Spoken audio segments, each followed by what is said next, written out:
chers confrères dans l'épiscopat, chers prêtres, chers religieux, religieuses, frères et sœurs bien-aimés, nous apprécions toujours avec bonheur ce moment où l'Église se rassemble pour écouter la voix de l'Esprit Saint, pour nous guider sur les chemins de la vérité, sur les chemins de la justice, de la paix, de la réconciliation, sur le chemin de l'Évangile. En ce début d'année 2024, l'Église du Gabon s'est réunie en sa 31e session et elle se penche sur le thème suivant: engagement citoyen et politique du chrétien au Gabon.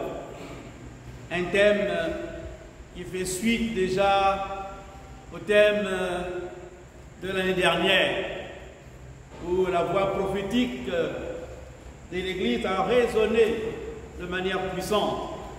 Mais nous sommes dans des temps apaisés.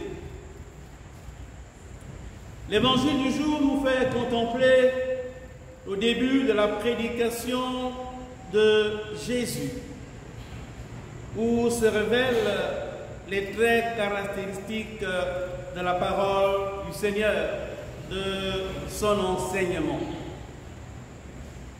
Jésus enseignait. Et nous le contemplons dans la synagogue. Sa parole, comme d'habitude, est une parole très attendue. C'est l'une de ses premières sorties, et alors sa parole est très attendue. Il y a en face de lui des pharisiens et des scribes. Souvent, ce groupe religieux est présenté comme un groupe qui travestit la parole de Dieu, qui interprète la parole de Dieu souvent à son profit. Il y a comme un faux enseignement qui est donné et que Jésus va passer le temps à corriger, à rectifier. Et alors, le Seigneur parle. Et il est intéressant de voir comment sa parole est perçue. Saint Marc nous dit: on était frappé par son enseignement, car il enseignait un homme qui a autorité. Oui, Jésus enseigne, non pas comme un usurpateur, mais comme quelqu'un qui a reçu mandat, qui a reçu de Dieu mandat pour enseigner. La lettre aux Hébreux nous dit que Dieu a parlé de diverses manières, mais en ces temps qui sont les derniers, il a parlé par son Fils, Jésus le Christ, le fils de Marie et de Joseph, le charpentier.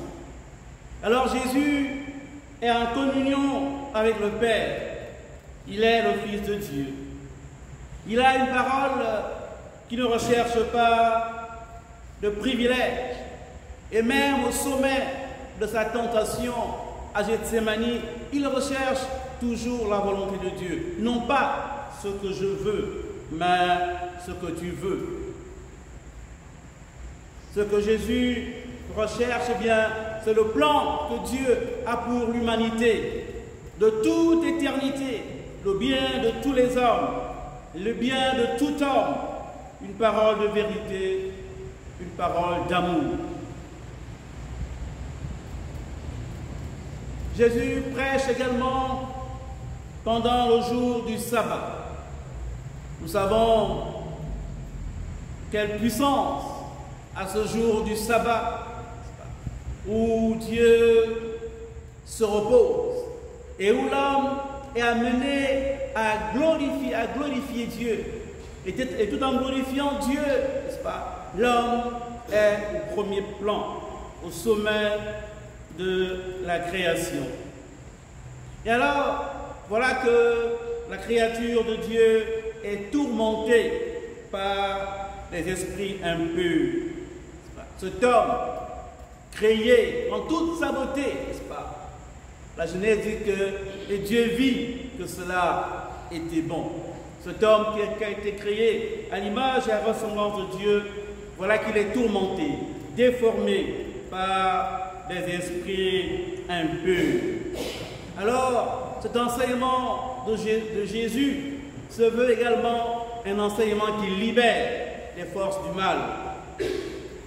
Jésus interpelle avec force l'esprit impur. Tais-toi, sors de cet homme. Voilà un enseignement nouveau, donné avec autorité. Il commande même aux esprits impurs et ils lui obéissent, nous dit saint Marc. Oui, Jésus enseigne.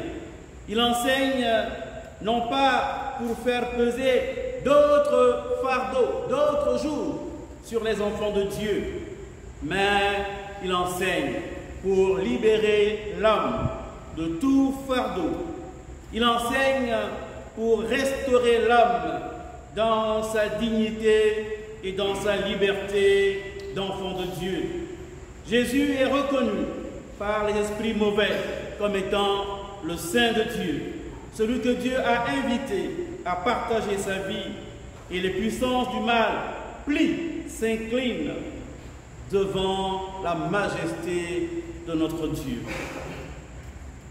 Telle est l'autorité que Jésus reçoit du Père et qu'il met en œuvre. Tel est l'enseignement nouveau qu'il dispense. Il vient délivrer du mal et du péché tous ceux qui en sont les victimes et les esclaves. L'Église, en ces temps-ci, en cette assemblée, a aussi une parole à donner.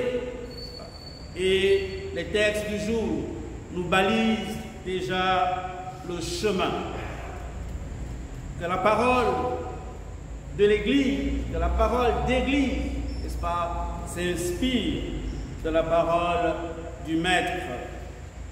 Alors, frères et sœurs, prions pour que le message de l'Église pour un Gabon nouveau est clair, que ce message délivre tous ceux qui sont sous le joug du péché, de la tristesse, de la désolation, parce que ce message vient d'abord du Christ. Prions pour que ce message atteigne tous les cœurs, les fidèles du Christ et les hommes de bonne volonté, parce que ce message est avant tout le message de Dieu, un message d'espérance, un message qui conduit à la vie éternelle.